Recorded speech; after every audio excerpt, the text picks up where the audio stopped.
उदयपुर नामक नगर में एक राजा राज्य किया करता था। उसकी जनता उससे बहुत प्रसन्न रहती थी, लेकिन कुछ समय से उसके राज्य में चोरियां होने लगी। चोरों के गिरोह ने ऐसा आतंक मचाया कि लोगों को रात भर नींद नहीं आती थी। अब वो सब बहुत परेशान रहने लगे। परेशान होकर नगर के कुछ अमीर व गरीब लोग महाराज के दरबार में पहुँचे। दुहाई हो महाराज, हमारा जीना दुश्वार हो चुका है। नगर में हो रही चोरियों से हमारी नींद हराम हो गई है। अगर जल्दी ही चोरों को ना पकड़ा गया तो हम बर्बाद हो जाएंगे महाराज। हमें राज्य में हो रही चोरियों के बारे में ज्ञात है, परंतु हमें अफसोस है कि अभी तक चोरों को पकड़ने में हमारे सैनिक सफलता प्राप्त नहीं कर सके हैं। लेकिन आप लोग विश्वास रखिए, चोर जल्दी ही पकड़े जाएंगे। आप लोग निश्चिंत होकर अपने घरों को जाइए। हम वादा करते हैं कि चोरों को पकड़ने में हम कोई भी कसर बाकी नहीं छोड़ेंगे। इसके बाद महाराज ने बगल में ही खड़े अपने मंत्री से कहा, मंत्री जी, आप ऐसा कीजिए कि हमारे गुप्तचरों को चारों दिशाओं में चोरों की तलाश में भेज दीजिए। जब तक चोर नहीं पकड़े जाएंगे हमारे दिल को चैन नहीं मिलेगा। जो आज्ञा महाराज। महाराज की आज्ञा पाकर मंत्री जी ने अपने गुप्तचरों को चारों ओर फैला दिया। नगर के पास ही के जंगल में कुछ साधु निवास करते थे। एक दिन वो साधु आपस में बात कर रहे थे। साथियों, नगरवासियों के माल पर तो हमने काफी हाथ साफ कर लिया। अब मैं सही खजाना चुराना चाहता हूँ। चरण सिंह, लेकिन हमारी तलाश में तो जासूस लगे हुए हैं। चिंता मत करो साथियों, वो सोच भी नहीं सकते कि हम साधु के रूप में यहाँ जंगलों में छुपे हुए हैं। मैंने बहुत ही अच्छी योजना तैयार की है साथियों। लेकिन क्या चरण सिंह? मेरी नजर राज दरबार के शाही खजाने पर है, परंतु मुझे एक बार सही खजाना और उसकी व्यवस्था देखनी होगी। ये काम तो बहुत मुश्किल है चरण सिंह। मेरे लिए कोई भी काम मुश्किल नहीं है साथियों। मैं आज ही जाऊंगा और खजाना के बारे में पता लगाकर ही लौटूंगा। इसके बाद वह साधु, जो असल में एक चोर था, वह घूमते टहलते महाराज के दरबार में जा पहुंचा। उसने महाराज के बारे में सब कुछ पहले ही पता कर लिया था। उसे पता था कि महाराज की कोई संतान नहीं है और महाराज और महारानी इसकी वजह से बहुत चिंतित रहते हैं। जब वह महाराज और महारानी के सामने उपस्थित हुआ तो महाराज ने उससे कहा, प्रणाम ऋषिवर, कहिए कैसे आना हुआ, आइए स्थान ग्रहण कीजिए। हमारे पास इतना समय नहीं है कि हम एक जगह पर इतना समय बिता सके। मुझे तुम्हारे कष्ट का ख्याल आया तो मैं यहाँ चला आया। मुझे पता है तुम्हारा विवाह को 10 साल हो गए हैं, लेकिन अभी भी तुम्हें संतान प्राप्ति नहीं हुई है। शायद हमारे भाग्य में संतान का सुख ही नहीं है। तुम चिंता मत करो राजन, मैं तुम्हें एक ऐसा उपाय बताऊंगा कि तुम्हें जुड़वा पुत्रों की प्राप्ति होगी। क्या क्या कहा ऋषिवर? आप सच में ऐसा उपाय बताएंगे? सुनो राजन, मुझे तुम्हारे शाही खजाने से एक स्वर्ण मुद्रा चाहिए। एक क्यों? आप जितनी चाहे उतनी स्वर्ण मुद्राएं ले सकते हैं। नहीं राजन, मुझे मात्र एक ही स्वर्ण मुद्रा चाहिए। मैं उस मुद्रा पर एक मंत्र पढ़कर महारानी को दूंगा, जिसे जब तक महारानी पुत्र प्राप्त न कर सके उसे अपने पास ही रखें। ठीक है ऋषिवर, अभी एक स्वर्ण मुद्रा मंगवाते हैं। नहीं, ऐसा कदापि मत करना राजन। किसी और के द्वारा स्पर्श की गई मुद्रा मेरे किसी काम की नहीं रहेगी। मैं कुछ समझा नहीं ऋषिवर। हम शाही खजाने से एक स्वर्ण मुद्रा स्वयं उठाएंगे और मंत्र पढ़कर महारानी को देंगे। जैसी आपकी इच्छा ऋषिवर। फिर महाराज उसे लेकर अपने साथ शाही खजाने में ले गए। वह साधु के रूप में चोर था, जो बहुत प्रसन्न हुआ। वाह, शाही खजाने में कितना धन है।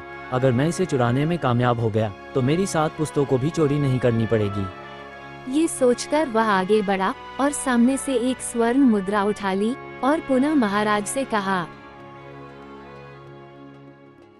तुम्हारे शाही खजाने की व्यवस्था तो अच्छी है बेटा, लेकिन मान लो कि अगर किसी अन्य राजा ने तुम पर आक्रमण कर दिया तो तुम इस खजाने को लेकर किस रास्ते निकलोगे?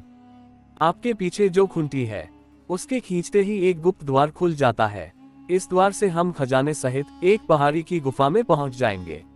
बहुत अच्छा, तुमने ऐसा उपाय सोचकर बहुत बुद्धिमानी का काम किया है। लेकिन क्या ऋषिवर? तुमने यह मुझे तो बता दिया बेटे, लेकिन किसी और को यह कभी ना बताना। मेरे अलावा इस गुप्त द्वार के बारे में केवल सेनापति ही जानते हैं ऋषिवर। तुम्हें इसके बारे में सेनापति को भी नहीं बताना चाहिए था। वह मेरे बचपन का मित्र है ऋषिवर। वह मेरे साथ कभी भी धोखा नहीं करेगा। अच्छा चलिए महाराज, मैं स्वर्ण के सिक्के पर मंत्र पढ़कर महारानी को दे देता हूँ। ठीक है ऋषिवर। इसके बाद साधु रूपी उस चोर ने झूठ मूठ का उसे स्वर्ण सिक्के पर मंत्र पढ़ा और महारानी को दे दिया। इस मंत्र पढ़े सिक्के को अपने पास ही रखना बेटी, जब तक तुम्हें संतान की प्राप्ति ना हो जाए। ठीक है मुनि देव, मैं ऐसा ही करूंगी। और फिर वह साधु अपने आश्रम में पहुंचा और अपने साथियों को बताने लगा। हमें दरबार के शाही खजाने के बारे में सब कुछ पता चल गया है। हमें आज ही इस चोरी को अंजाम देना होगा। और ऐसा ही हुआ। चोर चरण सिंह अपने साथियों के साथ राज दरबार में जा घुसा और सारा खजाना लूट लिया। जब अगली सुबह ये बात सारे महल में फैल गई तो महाराज बहुत क्रोधित हुए और अपने मंत्री से बोले, खजाने की सुरक्षा व्यवस्था इतनी मजबूत है कि सैनिकों से नजर बचाकर चिड़िया भी वहां तक नहीं पहुंच सकती, फिर खजाना कैसे चोरी हो गया? महाराज, शाही खजाना गुप्त द्वार से चोरी किया गया है। खजाने के गुप्त द्वार के बारे में तो मुझे और मात्र सेनापति को ही मालूम था। फिर चोरों को गुप्त द्वार के बारे में कैसे पता चला? कहीं सेनापति चोरों के गिरोह में शामिल तो नहीं है? आप क्या सोच रहे हैं महाराज? तुम हमें बेवकूफ बनाने की कोशिश मत करो सेनापति जी। तुम्हारे कारण ही शाही खजाने की चोरी हुई है। शाही खजाने के गुप्त द्वार के बारे में मात्र मुझे और तुम्हें ही पता था। आप बेकार में मुझ पर शक कर रहे हैं महाराज। मैं अपनी प्यारी बेटी की सौगंध खाकर कहता हूँ कि यह भेद मैंने किसी को नहीं बताया। सैनिकों, सेनापति को ले जाकर कारागार में डाल दो। महाराज की इस बात को सुनकर सभी सैनिक स्तब्ध थे, लेकिन उन्होंने महाराज की आज्ञा का पालन किया और सेनापति को ले जाकर कारागार में डाल दिया। अगले दिन जब दरबार लगा तो महाराज ने घोषणा की, अगर सेनापति कल तक अपना अपराध कबूल नहीं करते हैं तो कल सुबह ही उन्हें फांसी दे दी जाएगी।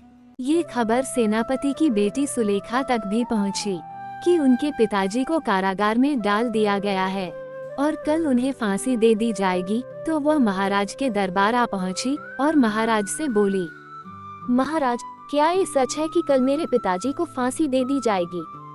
हाँ, तुमने बिल्कुल ठीक सुना है।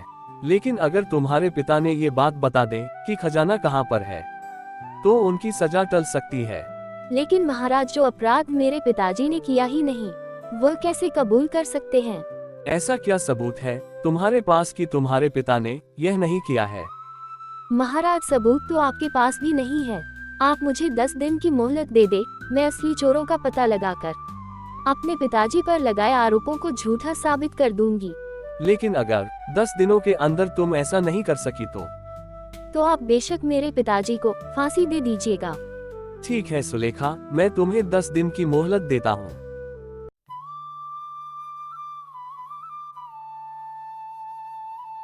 महाराज की स्वीकृति पाकर सुलेखा अपने घर पहुंची और अगली सुबह होते ही असली चोरों का पता लगाने के लिए घर से निकल पड़ी। उसने 5 दिनों तक सारे नगर का भ्रमण कर डाला, लेकिन उसे चोरों का कुछ पता नहीं चला। एक दिन वो सोचने लगी, मैंने सारे नगर का भ्रमण तो कर लिया, लेकिन चोरों का कुछ पता नहीं चला। अब जंगल की ओर जाना चाहिए, हो सकता है चोर डर के मारे जंगल में बसे हो। वो सारा दिन जंगल में भटकती रही, लेकिन उसे कुछ ना मिला।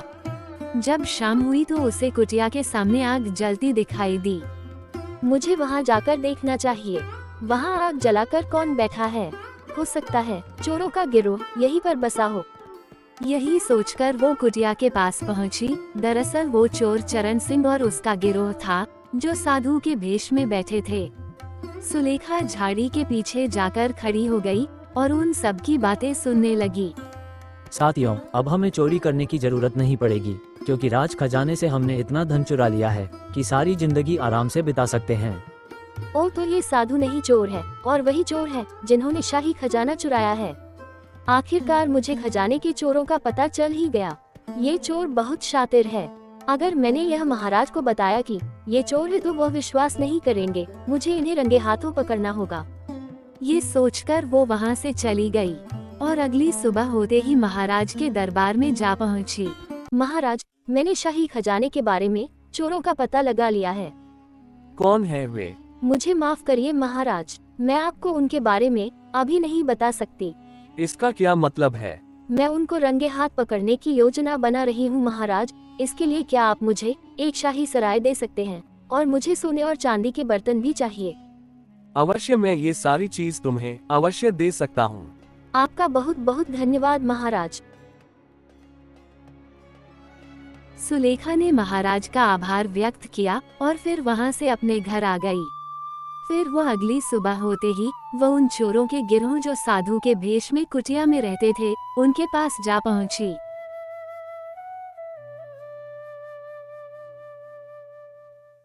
प्रणाम मुनिदेव। खुश रहो पुत्री, कहो यहाँ कैसे आना हुआ?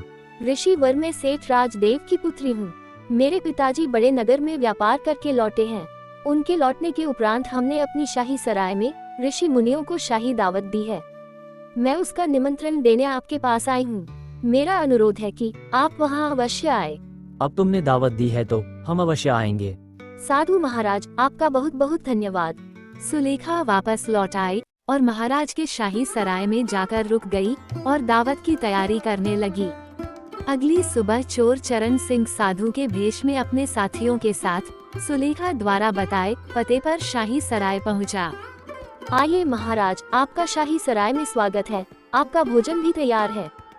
सुलेखा ने सम्मान पूर्वक उन साधु रूपी चोरों को बिठाया और सोने चांदी के बर्तनों में भोजन परोसा। साधु सोचने लगा, वाह, इतने सारे सोने व चांदी के बर्तन। अगर इन बर्तनों पर हाथ साफ कर लिया जाए तो कितना अच्छा होगा। मैं आज रात ही अपने साथियों के साथ आऊंगा और यह सारे बर्तन और सारा माल लूट कर ले जाऊंगा। उन साधुओं ने वहां भरपेट भोजन किया और वापस अपनी कुटिया में लौट आए और इस शाही सराय में बर्तनों सहित धन लूटने की योजना बनाने लगे। उधर सुलेखा भी महाराज के पास जा पहुंची और उसने साधुओं के बारे में बताने लगी। महाराज, आज रात शाही खजाने के चोर शाही सराय में भी चोरी करने के लिए अवश्य आएंगे। आप उन चोरों के लिए कड़ा प्रबंध करें जिससे वह शाही सराय से निकलकर बाहर ना जा सके। ठीक है, मैं प्रबंध करवा दूंगा, लेकिन अगर वह साधु चोर ना निकले तो आप मुझे जो भी सजा देंगे वह मुझे मंजूर होगी। सुलेखा के विश्वास दिलाने पर महाराज ने शाही सराय के चारों तरफ सैनिकों का प्रबंध करवा दिया।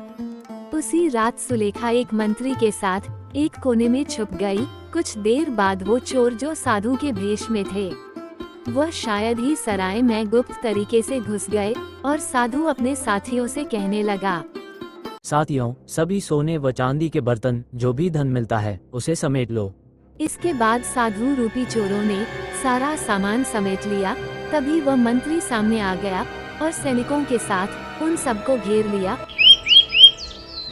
और उन्हें दरबार ले जाकर महाराज के सामने पेश किया। राजा उस साधु को देखकर हैरान हो गया और सोचने लगा, अरे ये तो वही साधु है जो कुछ दिन पहले मुझसे मिलने आया था। अरे ऋषिवर आप। महाराज, यह कोई ऋषि नहीं बल्कि चोरों का सरदार है। ओ, तो अब मुझे समझ आया कि शाही खजाने के गुप्त द्वार से चोरी कैसे हुई। मैंने शाही खजाने के गुप्त द्वारा के बारे में इस पाखंडी साधु को भी बताया था। पाखंडी, तूने शाही खजाना कहाँ छुपाया है? अगर तूने नहीं बताया तो तेरा सर धड़ से अलग कर दिया जाएगा।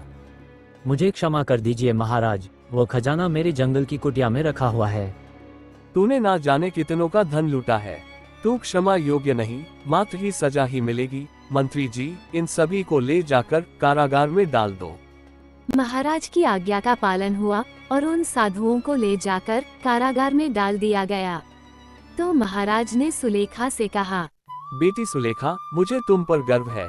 तुमने न सिर्फ अपने पिता को सजा से बचाया बल्कि पूरे नगर को भी चोरों के गिरोहों से बचा लिया। हम इसी समय तुम्हारे पिता को मुक्त करते हैं और तुम्हें इनाम स्वरूप 100 स्वर्ण मुद्राएं देने की घोषणा भी करते हैं।